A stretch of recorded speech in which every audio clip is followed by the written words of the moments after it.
মা ও দিদিরা, এই যে যাদের বিয়ে হয়নি ছোট মায়েরা তোরা শোন, বিয়ে হওয়া গুলো তো মরছি আমরা, এ মরা মানুষের আর সাধারণ ভজন আছে বাবা, আর ওরা এখনো বেঁচে আছে।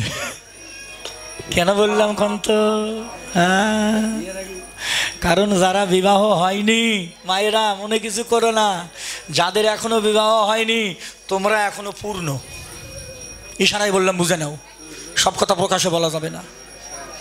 আর যখনই বিয়ে হয়ে গেল তখন কি হলো?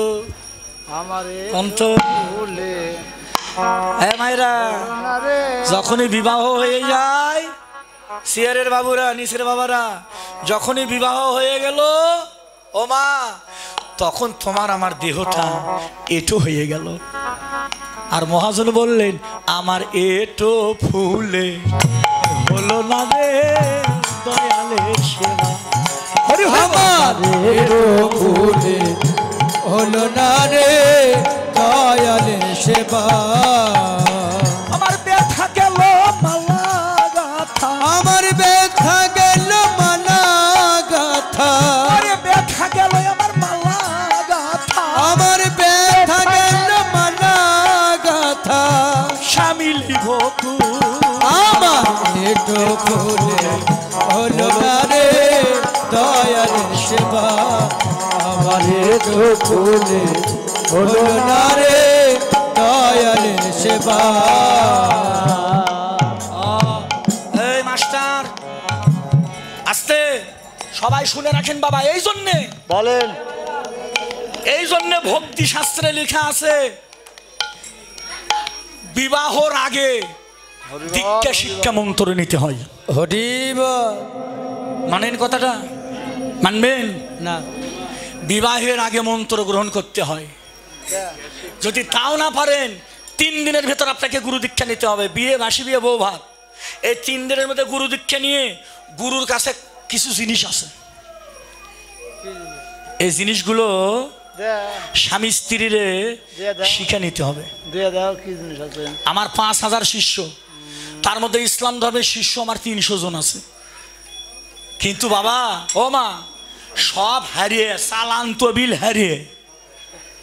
আচ্ছা বাবা, যাই যতই ব্যবসা করুক, আচ্ছা কোনো মানুষ কি তবিল খেয়ে ব্যবসা করে?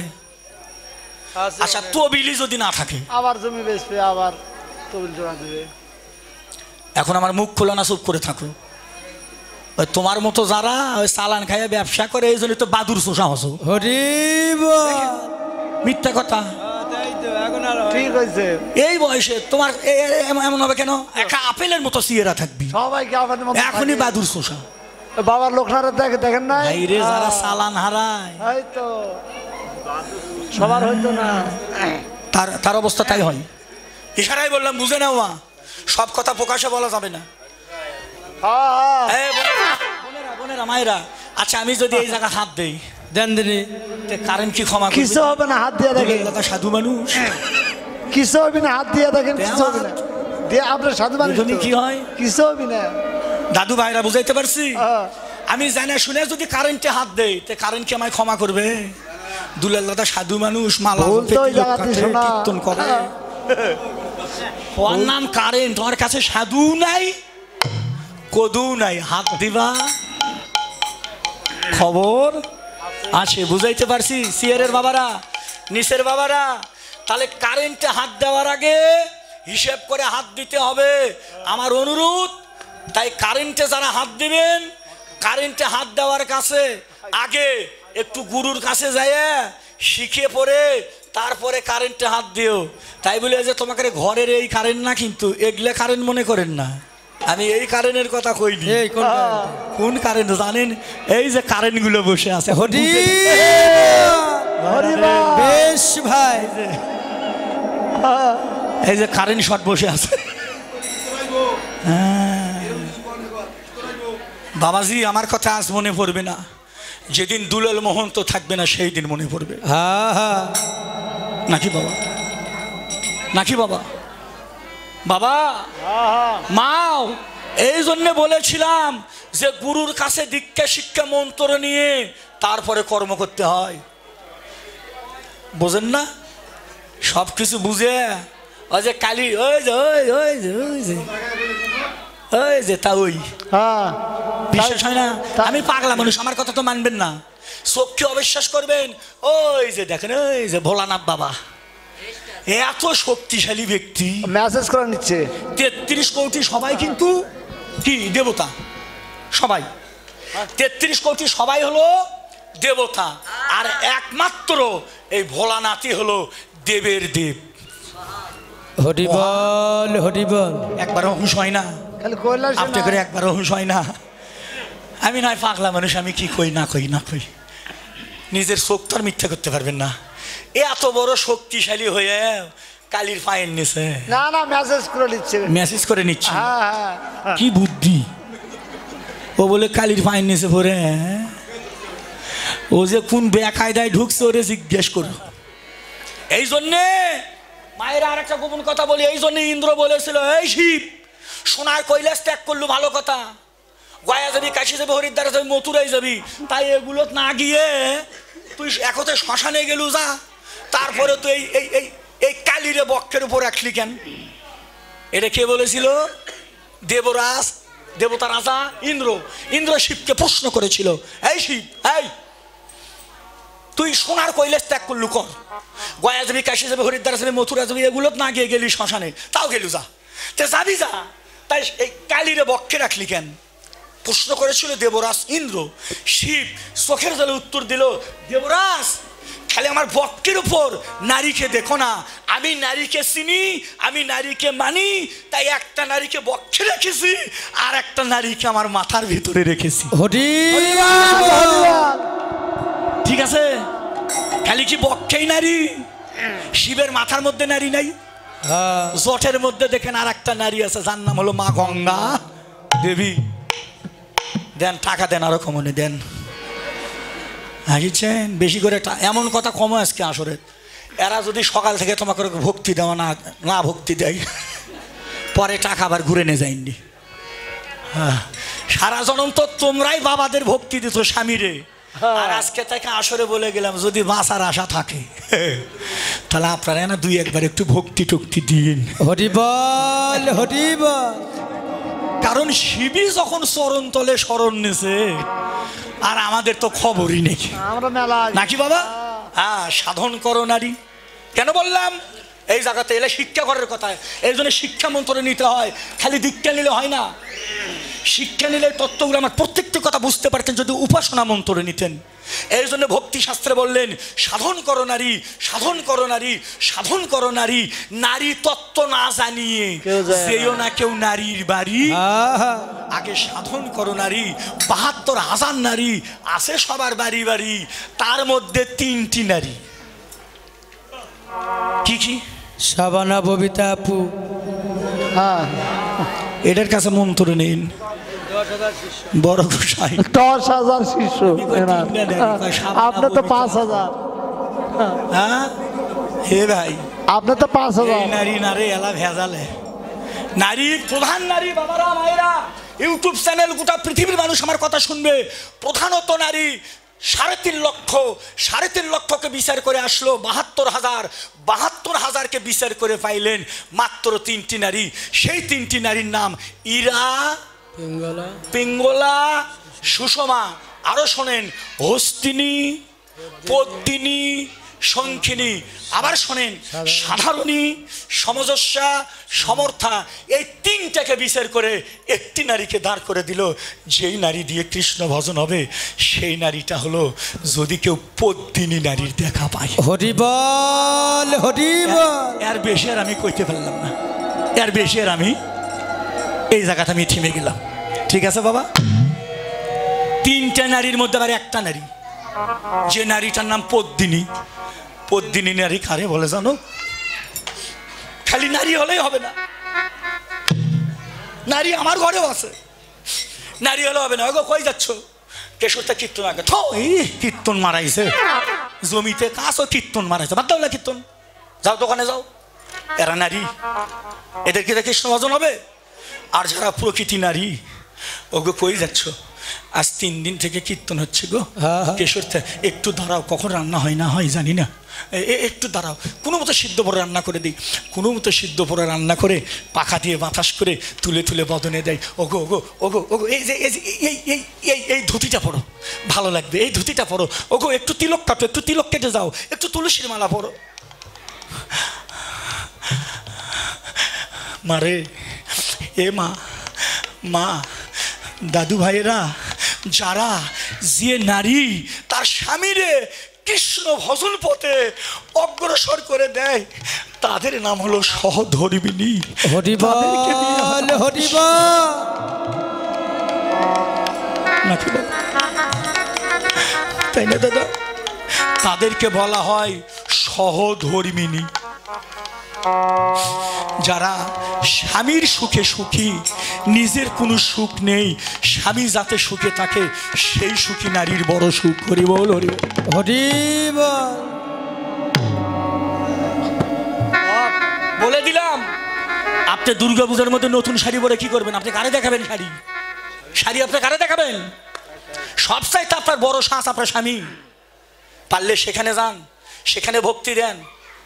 সারাদিন উপবাস থাকে ওই পাথরের শিবের মাথার জল ঢালে নমবিষ্ণু করছো, আর আর আর নিজের স্বামীর পাওতে একদিনও ভক্তি দিলে না, ওরে তুমি নারী রে। হরিবল। বেশ ভাই। ভক্তি ভাই, কে দাদা ভুল কইছি? না না, ভক্তি ভক্তি আমি স্বামীরে একদিনও ভক্তি দেয় না, যা মুখে তাসে তাই করে গাল পারে, কয় মরা গেছে কই। আর শিবের উপাস করিচ্ছে, আমি শিবরাত্রি শিবালি, আমি চিনি না কিসের শিব? ওরে পাথরের শিব। আমি আসরে বলে গেলাম, যদি পারেন সকাল সন্ধ্যা আপনার স্বামীর চরণে ভক্তি দেন, এই জগতে স্বামী স্ত্রী যুগলে রাধা কৃষ্ণের চরণ লাভ করতে পারে। হরিবল হরিবল। কয়ে দিলাম, স্বামী দেবতা। স্বামী, স্বামী কি দেবতা। এই স্বামীর সাধন করতে করতে এই স্বামীর মাঝে একদিন জগৎপতি গোবিন্দ পাইনি, পদ্মাবতী পাইনি, স্বামীর আগে এক গিলাস জলও খাইনি। জয়দেব গেছে স্নান করতে, দেখ একটা চড়ুই পাখি ঠোঁটে করে জল নেয়, কুলে ফেলে। জয়দেব দেখে, পাখিটারে ধরে কয়, এ পাখি, এই ঠোঁটে করে জল ছেঁচিস কেন? কয় আমার একটা ডিম পড়ছে, এই জল ছেঁচে আমি ডিম বাইর করি সাগরের। সাগরে। জয়দেব ভেসে উঠলো, কয় তুমি সাগরের জল শেষ পাই এতটুকু পাখি? এমনি ছোট পাখি, আর ঠোঁট কইটুক এইটুক, ও বলে সাগরের জল শেষবে। হাসে, পারবে না চড়ুই, পারবে না চড়ুই পাখি, পারবে না। জয়দেব তো শুদ্ধ বৈষ্ণব, ভাগবতে লেখা আছে, ভাগবত থেকে আলোচনা করছি এবার, ভাগবত দলিলের আলোচনা। জয়দেবের কথা শুনে চড়ুই পাখি সাধুর অঙ্গ পরশ পেয়ে, এ বাবা মা বোনেরা, সাধুর অঙ্গ পরশ পেয়ে পাখিটার বাক্য ফুটে গেল। পাখিটা জয়দেবের চরণে ভক্তি দিয়ে বলছে, কি বললে? তুমি যে ঠোঁটে করে জল ছেঁচো, তুমি কি সাগরের জল শুকাইতে পারবে? এতটুকু ঠোঁট, আর সাগর অগাধ, যার কোনো কুল কেনারা নেই, তুমি কি করে সাগরের জল ছেঁচবে? চড়ুই পাখিটা উত্তর দিল, জয়দেব, জয়দেব গোসাই তোমার চরণে ভক্তি, আমি যদি সাগরের জল ঠোঁটে করে শেষে শুকাইতে না পারি, তাহলে তুমি বলো, তুমি কি করে ভাবলে আমি রাধা কৃষ্ণ লীলা লিখে শেষ করব? হরিবল হরিবল। অপূর্ব দাদা জয়দেব একটা বই লিখেছিলেন, এখনো বইটা আছে, বইটার নাম বলে দিলাম, পড়বেন, পারলে যদি কিনে পড়বেন, অনেক গভীর তত্ত্ব লেখা আছে। জয়দেবের লেখা বই, বইটার নাম ছিল গীত গোবিন্দ। গীত গোবিন্দ, বইটার নাম হলো গীত গোবিন্দ। অনেক গভীর তত্ত্ব আলোচনা করলেন। ওই আস্তে আস্তে মা পাখির সঙ্গে কথা বলতে বলতে এদিকে ভগবান চলে আইছে। পদ্মা, জয়দেবের রূপ ধরে, এ কি এত তাড়াতাড়ি? কয় ক্ষুধা লাগছে গো, তাড়াতাড়ি দাও। রান্না করে দিলেন, এবার ভোগ দিলেন, ভগবানের ভোগ ভগবান নিজেই দেয়।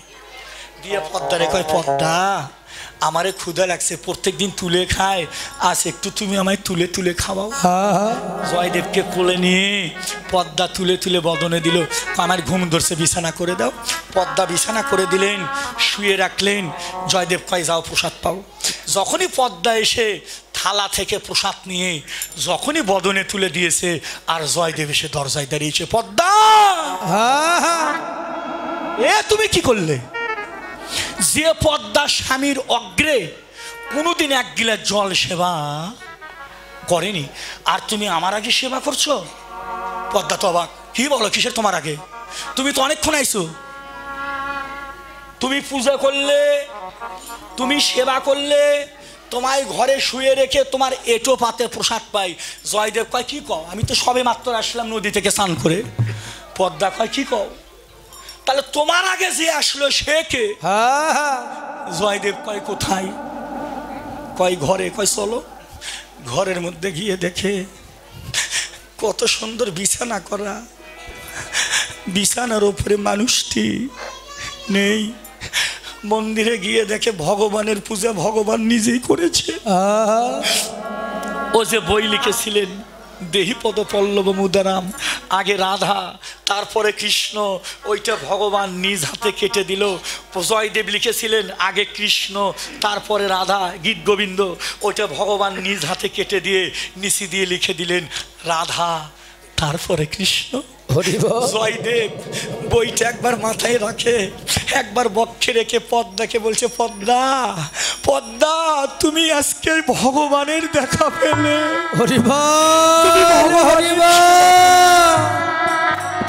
আর আমি পারলাম না পদ্মা। গোবিন্দ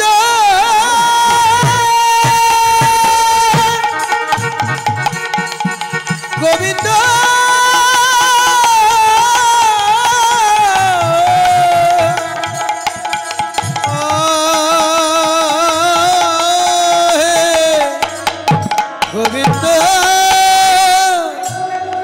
ছোট মাসিমা, দিদিমণি, জয়দেব বলল পদ্মা তুমি বড় ভাগ্যবতী, তোমায় কৃপা করেছে আমার জগৎপতি। তোমার ভাগ্য হলো, আমার ভাগ্য হলো না। মায়েরা এই স্বামীর ভজনা করে জগৎপতি গোবিন্দের দর্শন পেল স্বামী রূপে। তোমরাও যদি এইভাবে কেউ নিজ স্বামীর ভজনা করতে পারো, আমার বিশ্বাস একদিন না একদিন এই স্বামীর মাঝেই আমার গোবিন্দের দেখা তোমরাও পাবে। তাই সখারে সখা কি করিব ওরে শ্রীদাম, করব আমি কি? আর কি করিব ওরে শ্রীদাম, করব আমি কি? কি করিব ওরে শ্রীদাম, করব আমি কি? কি করিব ওরে শ্রীদাম, করব আমি কি? সুরাবাদী ধরা পড়ে বসে রয়েছি, আর চূড়াবাদী ধরা পড়ে বসে রয়েছে।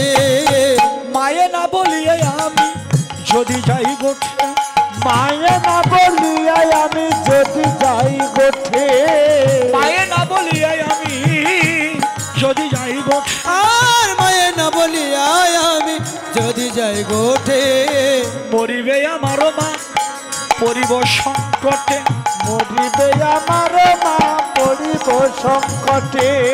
মাতো প্রাণী বাঁচবে না ভাই, আমার মাতো প্রাণে বাজবে না ভাই, মাতো প্রাণী বাঁচবে না ভাই, মাতো প্রাণে বাজবে না মায়ে ভাই। না বলিয়া গেলে মাতো প্রাণী বাঁচবে না। আমার মায়ে না বলিয়া গেলে মাতো প্রাণে বাজবে না ভাই। জানি রে তোর মায়ের প্রেম কত ভালোবাসে, জানি রে তোর মায়ের প্রেম কত ভালোবাসে,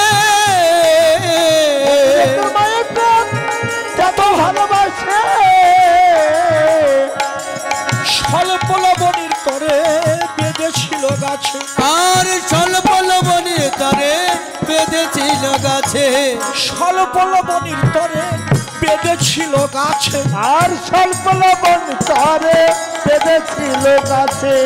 জমালয়ের জন্য যেদিন চেপেছিল গায়ে, আর জমালয়ের জন্য যেদিন চেপেছিল গায়ে, জমালয়ের জন্য যেদিন চেপেছিল গায়ে, জমালয়ের জন্য যেদিন চেপেছিল গায়ে, সেদিন তোমার নন্দ রানী ছিল রে কোথায়, আর সেদিন তোর মা নন্দ রানী ছিল রে কোথায়।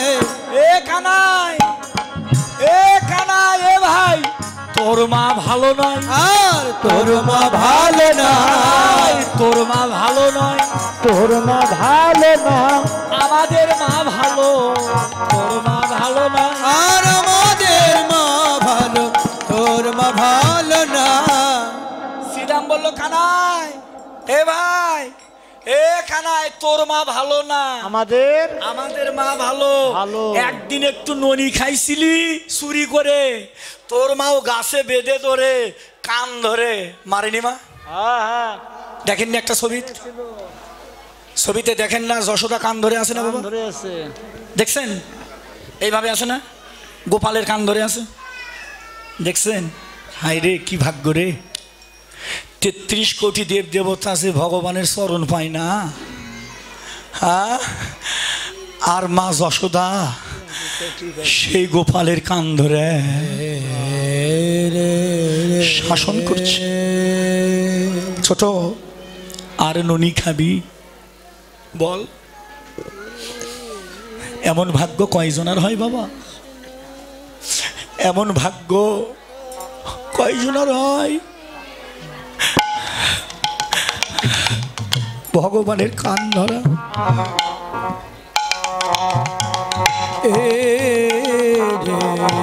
আমার দাদু ভাই সাধু জুয়েলার্স, তাদের ওখানেও কীর্তন এখন আর হয় না, তাই না দাদা? বন্ধ আছে। গিয়েছি, দাদু ভাই 500 টাকা দান করেছে, আশীর্বাদ করে আজকে টাকা দান করেছে। একদিন স্বামী স্ত্রী যুগল হয়ে দেহটাই যেন আমার সাধুগুরু বৈষ্ণব চরণে সঁপে দিতে পারে। আমার এই দাদা আমার অনেক কীর্তন সেরেছে বাবা। আমার এই কীর্তন মিডিয়া 10 লেখলে বহু কীর্তন, আমার কীর্তন অন্যান্য কীর্তনের কীর্তন, বাউল গান, কবি গান, শব্দ গান, লীলা কীর্তন, নাম কীর্তন, অনেক কিছু পাবেন। আপনারা এই চ্যানেলটা সাবস্ক্রাইব করবেন, এটা আমার অনুরোধ। আমার ইউটিউবে চ্যানেলে কি এই যে কীর্তন মিডিয়া দাদা খুব ভালো দাদা আছে, সবাই চলে গেলে এটা যাবেন, এটা থাকবি, খুব ভালো। এনার চ্যানেলে ভালো ভালো কীর্তন আছে, কীর্তন মিডিয়া 10 লিখবেন, অনেক কীর্তন আসবে, আপনারা শুনবেন। আমাদের অনেক কীর্তন সারা আছে। কীর্তন মিডিয়া 10 সকল সনাতন ধর্মে যত বড় বড় কীর্তনীয় আছে হয়েছে নাম কীর্তন, লীলা কীর্তন, এই যে কীর্তন মিডিয়া এই চ্যানেলটি, সকল কীর্তনীয়দের কীর্তন এই ইউটিউব চ্যানেলে পাবেন আপনারা। সনাতন ধর্মীয় অনুষ্ঠান ইউটিউব চ্যানেল কীর্তন মিডিয়া, আপনারা সাবস্ক্রাইব, নতুন নতুন কীর্তন আপনারা সাবস্ক্রাইব করবেন। এবং অষ্টকালীন নীলা কীর্তন, গীতা পাঠ, মহানাম যজ্ঞ অনুষ্ঠান, এক নাম নীলা কীর্তন, আপনারা সকলেই ওই চ্যানেলে সাবস্ক্রাইব করবেন। গীতা পাঠ, ভাগবত পাঠ, সকল কিছু এই চ্যানেলে দেখতে পাবেন এবং সকলেই দেখবেন এবং বেশি বেশি করে শেয়ার করবেন, যেন সকলের মাঝে দাদা আরো ভালো ভালো কীর্তন আপনাদেরকে উপহার দিতে পারে। কীর্তন মিডিয়া সকল ভক্তগণই এই চ্যানেলটি দেখবেন। হ্যাঁ, তো গৌর হরি বল, হরি বল, হরি বল, হরি বল, হরি বল।